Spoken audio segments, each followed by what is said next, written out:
2학년 여러분, 이번 시간은 박지원의 상기 두 번째 시간입니다.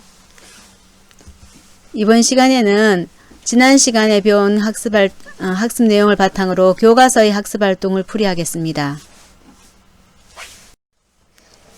우선 지난번에 교과서 학습 내용을 이렇게 기승전결 네 부분으로 나눠서 내용을 정리할 수 있었습니다. 지난 시간에 한 거니까 각자 보고 넘어갈게요. 그리고 상기의 중요한 내용도 이렇게 정리했었죠. 그 중에서 묘사적, 비유적, 교훈적이라는 성격, 그 다음 획일적 가치와 시각으로 만물을 바라보려는 고정관념에 대한 비판이라는 주제 잘 기억하라고 하였습니다. 그리고 특징도 잘 기억하기 바랍니다. 그럼 학습활동 풀이를 시작하겠습니다. 204쪽입니다. 1번 주요 내용을 파악해보자. 먼저 글쓴이가 다녀온 곳은 북경과 열하였죠. 그 다음 글쓴이가 보고 들은 것은 본 것, 코끼리를 봤죠. 그 다음에 동해에서 파도 위에 말이 서 있는 듯한 모습, 이거는 과거 경험이긴 하지만 이것도 정리해 봤습니다. 과거 경험, 과거에 본 것, 동해에서 파도 위에 말이 서 있는 듯한 모습을 봤다. 그것도 본 곳에 넣었고요. 그 다음에 들은 것은 코끼리 외모에 대한 사람들의 평가, 그 다음 강희시대 남해자의 코끼리와 호랑이와 코끼리에 대한 이야기, 이런 것이 글쓴이가 들은 것입니다.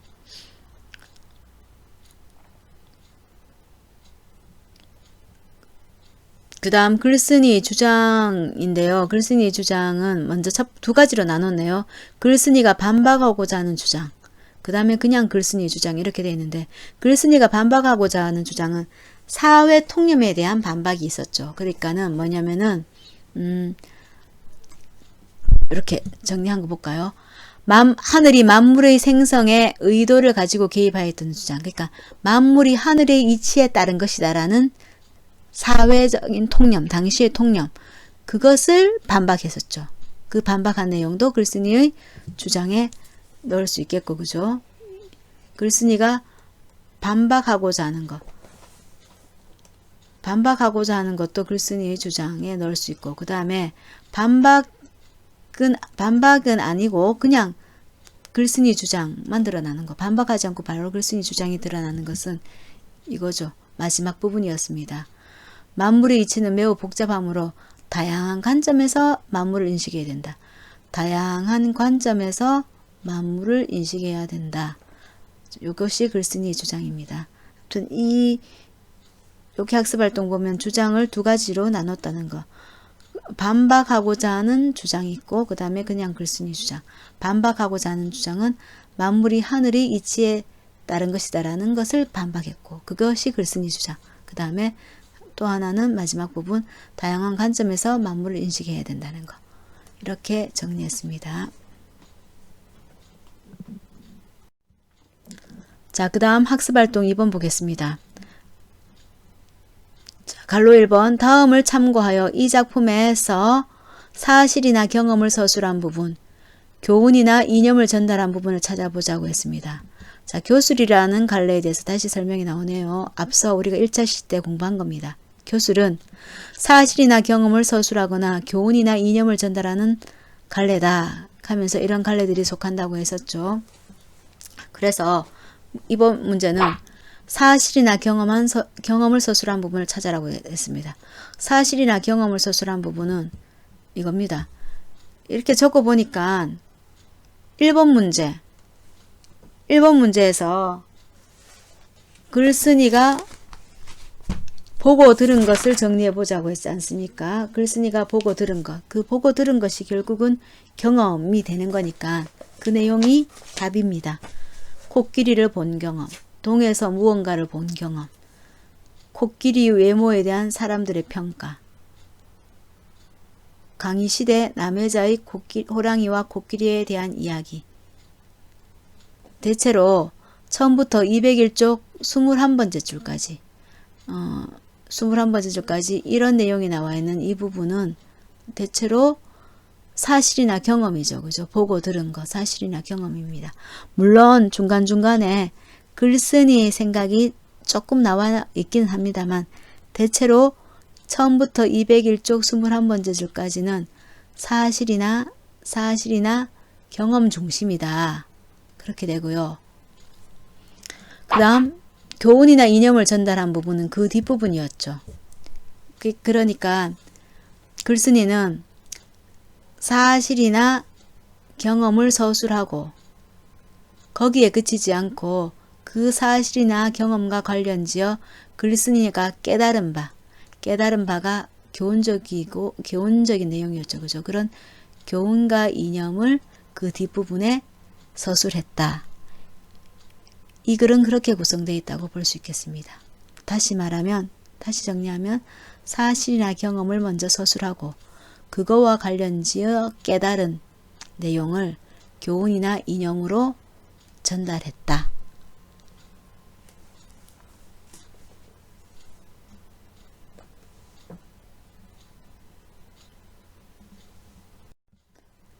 다음 갈로 2번 보겠습니다. 독자들이 경험하지 못한 대상을 독자들에게 알려주기 위하여 글쓴이가 활용한 표현 방법들을 이야기해보자. 독자들이 경험하지 못한 대상은 바로 코끼리죠. 그죠? 코끼리를 독자들에게 알려주기 위해서 글쓴이가 활용한 표현 방법은 유사 체험을 끌어왔다. 그러니까 움직이는 코끼리를 봤을 때 그 경이로움을 말하기 위해서 그 비슷한 체험, 동해에 갔을 때 파도 위에 말이 서 있는 듯한 모습을 봤는데 그때의 느낌을 끌어들인 거죠. 그 다음에 낯선 대상을 익숙한 대상에 비유하여 묘사했다. 코끼리가 당시 사람들에게 낯선 대상이었죠. 이 낯선 대상을 코끼리의 외양이 어떤 것이라는 것을 말하기 위해서, 알려주기 위해서 익숙한 대상에 비유하였죠. 꼬리는 어떻고, 몸뚱이는 소의 몸뚱이고, 꼬리는 당나귀 꼬리요. 무릎은 낙타고, 호랑이 발굽이요. 기타 등등 우리가 잘 알고 있는 익숙한 대상에 비유하여서 코끼리의 외양을 묘사한 부분이 있었습니다. 유사 체험을 끌어옴. 낯선 대상을 익숙한 대상에 비유하여 묘사함. 이렇게 정리하시고요. 다음 3번 보겠습니다. 글쓴이가 상대방의 주장을 비판하고 자신의 주장을 뒷받침하기 위하여 활용한 근거 제시 방법들을 말해보자. 상대방의 주장을 비판하고 자신의 주장을 뒷받침하기 위해서. 그러니까 결국 글쓴이가 자신의 주장을 펼치기 위해서 제시한 방법은 문답법. 아까 확인했었죠. 그 다음에 타인의 주장을 인용하고 그에 대한 반박, 문답법을 활용한 부분에서 나와 있었던 겁니다. 그 다음에 마지막 부분 경전, 주역을 인용한 부분이 있었습니다. 문답법 활용, 타인의 주장 인용과 그에 대한 반박, 경전의 인용.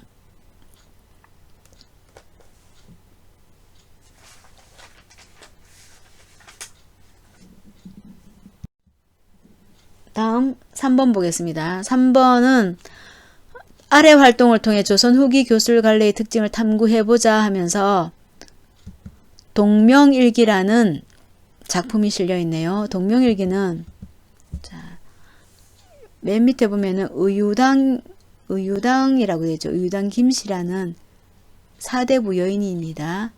사대부 여인 의유당 김씨의 동명일기인데요. 이 동명일기는 해돋이 광경을 본, 여기 왼쪽에 작품 설명이 나와 있지 않습니까? 해돋이 광경을 보러 왕래하는 사이에 보고 들은 일들 나오고, 그 다음에 중요한 건 해돋이죠. 그죠? 해돋이의 장관을 서술한 작품이다. 그러니까 동해에 해돋이를 보러 가서 그때의 경험을 서술한 한글 수필입니다. 한글 수필인데 내용을 좀 살펴보겠습니다. 홍색이 거룩하여 붉은 기운이 하늘을 뛰놀더니 이랑이 소리를 높여 하여 나를 불러 저기 물밑을 보라 외치거늘. 지금 이전이 어떤 상황이었냐면은 일출을 보러 가서 일출을 기다리고 있는데 해가 또 오르지 않는 거예요. 그래서 사람들이 아, 오늘 일출 못 보겠다. 벌써 하늘, 저 구름 속에 해가 가려져서 벌써 일출 벌써 이루어진 거다. 우리 구름 속에 가려져서 일출 못 봤다. 뭐, 극하고, 아니다. 오늘 일출이 장관이다. 일출 볼 수 있다. 그렇게 의견이 분분하던 사이에, 그때의 상황입니다. 그때 이제 막 일출이 시작하려고 하는 장면이거든요. 여기서 이랑은 주가 나와 있죠. 같이 갔던 기생입니다. 이 의유당 김씨는 사대부 여인입니다. 남편, 함흥판관으로 갔던 남편에게 졸라서 여기 일출이 유명하다 하던데 나 일출 꼭 보고 싶다.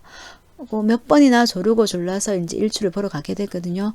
그때 보러 갈 때 여러 일행이 함께 같이 가게 됩니다. 그때 이랑이라는 기생도 있었죠. 자, 이랑이 이제 저기 물밑을 보라 외치거늘 이제 막 일출이 막 시작되는 겁니다.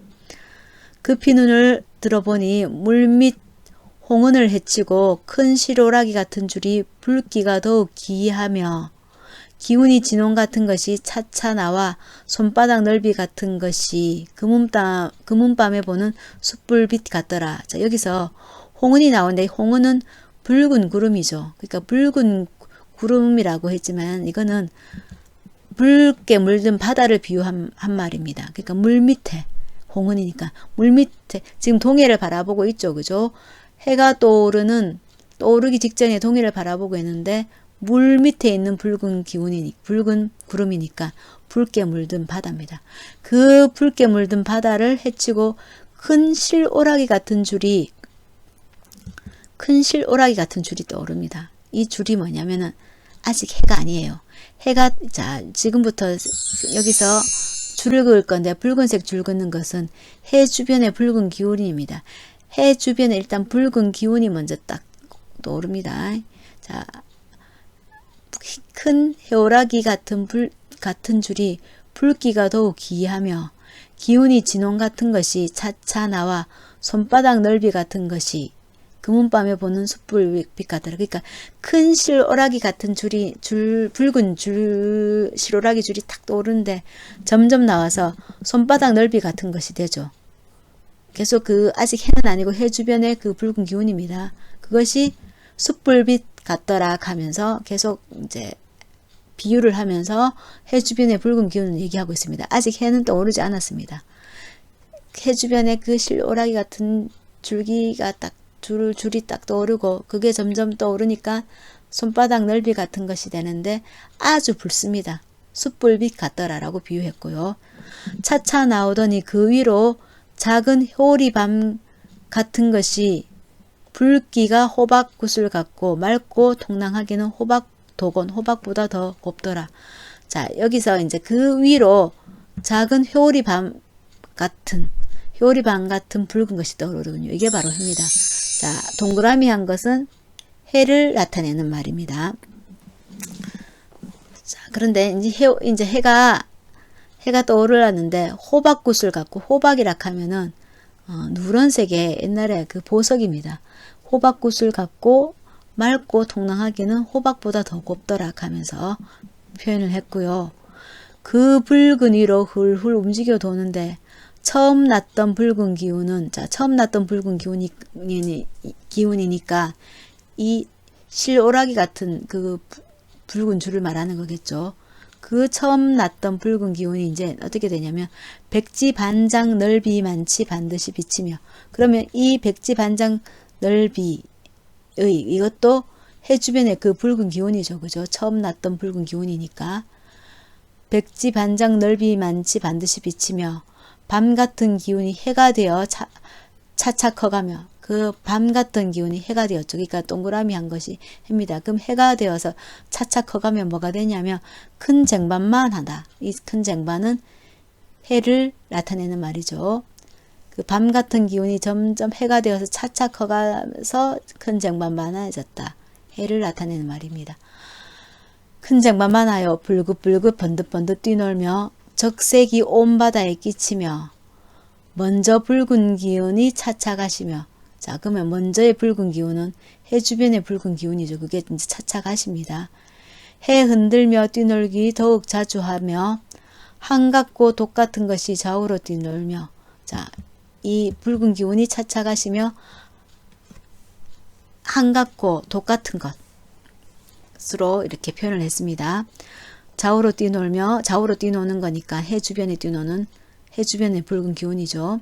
황홀이 번득여 양목이 양눈이 어지러우며 붉은 기운이 명랑하여 첫 홍색을 해치고 천중에 쟁반 같은 것이 수레바퀴 같아 물속으로부터 치밀어 받치듯이 올라붙으며. 자, 쟁반 같은 것이 수레바퀴 같다겠죠. 좀 더 커진 겁니다. 해가 조금 더 뛰어 올라왔으니까 수레바퀴 같다라고. 이것도 해를 나타내는 말. 물속으로부터 치밀어 받치듯이 올라붙으며 항독 같은 아까 항아리 같고 독 같다 그랬죠. 항독 같은 기운은 쓰러지고 이제 사라지는 겁니다. 항독 같은 항아리 같고 독 같은 기운은 이제 쓰러지고 처음 붉어 겉을 비추던 것은 뭐여? 소혀처럼 드리워져 물속에 붕덩 빠지는 듯 싶더라. 자, 붉어서 겉을 비추던 것은 소혀처럼 드리워. 소혀처럼 이것도 역시 해 주변의 붉은 기운을 나타내는 거죠. 자, 이렇게 해서 해가 막 떠오를 때의 모습을 표현을 했습니다.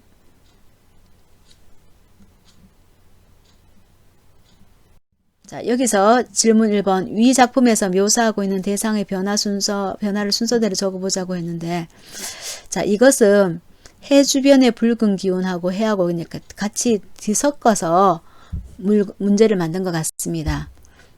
그래서 이렇게 보는 것보다는, 자, 우리가 앞서 봤었죠, 그죠? 여기서 대상은 해가 떠오르는 해를 중심으로 보면은 해오리 밤 같은 것이 큰 쟁반만 했고 큰 쟁반만한 것이 수레바퀴 같다 해서 해를 중심으로 본다면은 해오리 밤 같은 것이 큰 쟁반만 하고 수레바퀴 같다. 이렇게 변화 과정을 기억하면 되겠습니다. 나머지는 해가 떠오르기 전 혹은 해가 떠오르면서 그 주변에 있는 해 주변의 어떤 붉은 기운이 변화된 모습이라고 보면 되겠습니다.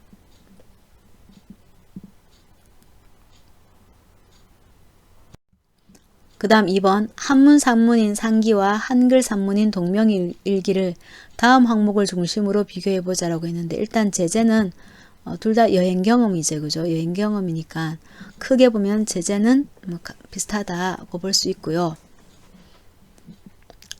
구체적으로는 물론 상기는 코끼리를 본 경험이고 동명일기는 해돋이를 본 경험. 구체적으로는 좀 다르지만 크게 보면 여행 경험이다. 공통점으로 묶을 수 있겠습니다. 서술된 경험의 특성은 경험의 사실성, 둘 다 사실적인 경험이 부각됐고, 그 다음 표기수단은 상기는 한문으로 원래는 기록되어 있었다고 했었죠. 우리 교과서 거는 번역된 거고, 그 다음 동명일기는 원래부터도 한글로 표기를 했었습니다. 물론 이 교과서에 실린 부분은 지금 현대의 우리가 조금 더 쉽게 이해할 수 있도록 현대어로 약간 번역해서 좀 바꿔서 표현한 것이긴 하지만 조선 후기 창작할 때도 한글로 표기를 했었습니다. 서술성의 특징을 한번 볼까요? 그것도 차이점에 넣는 건데, 상기는 경험을 기록하고 그 기록이 깨달음으로까지 이어지죠. 그죠? 경험이 나오고 그 경험이 깨달음으로 이어진다. 이게 특징인데, 동명일기는 경험의 기록, 경험으로만 끝난다라는 거죠. 그 경험, 해돋이를 보러 가는 어떤 오갈 때, 해돋이를 보고 오가는 황리할 때의 사건, 그 다음에 해돋이가 이루어지고 있을 때의 사건, 그 사건 소설, 그 다음에 일출할 때의 어떤 묘사와 감상, 이렇게 경험의 기록으로 끝난다. 뭐 깨달음으로 이어지는 건 아니다. 그게 차이점이겠습니다.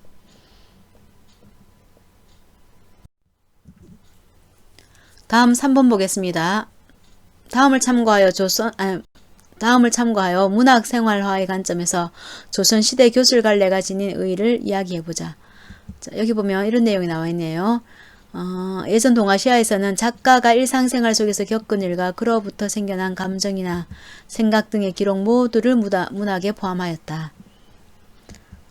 모두를 문학에 포함하였다. 그래서 조선시대의 교술관례에서도 작가가 생활 속에서 경험한 일을 문자로 남기는 행위, 즉 기록성이 중시된 모습을 확인할 수 있다고 했는데, 여기서 알 수 있는 조선시대 교술관례 특징의, 그러니까 그 시대의 다양한 생활 모습과 사상 등을 확인할 수 있다라는 거.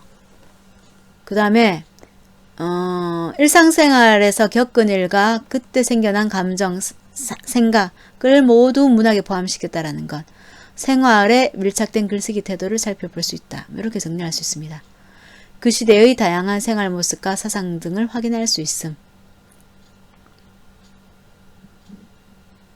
그 다음 생활에 밀착된 글쓰기 태도를 살펴볼 수 있음.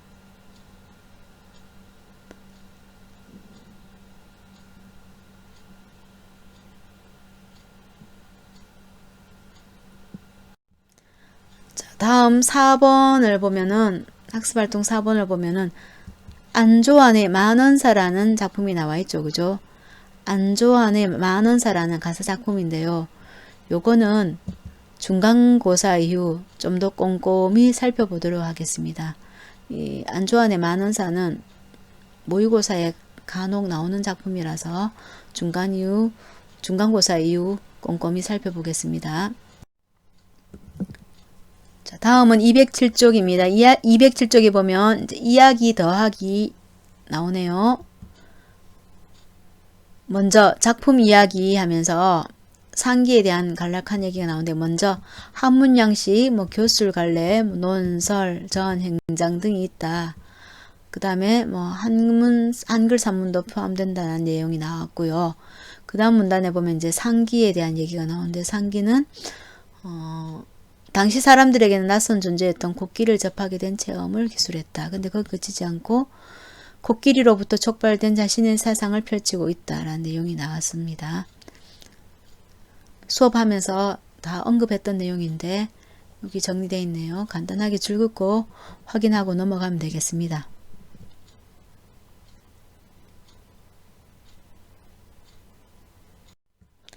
그 다음 밑에 있는 작가 이야기 보겠습니다. 작가 박지원의 얘기인데, 자, 요것도 볼까요? 열하일기에 대한 내용이 나오는데, 청나라 고종 걸륭제의 칠순잔치를 축하하는 사신단을 따라 북경과 열하를 방문했던 박지원은 자신의 낯설고 새로운 경험을 열하일기라는 기록으로 남겼다. 이렇게 나옵니다.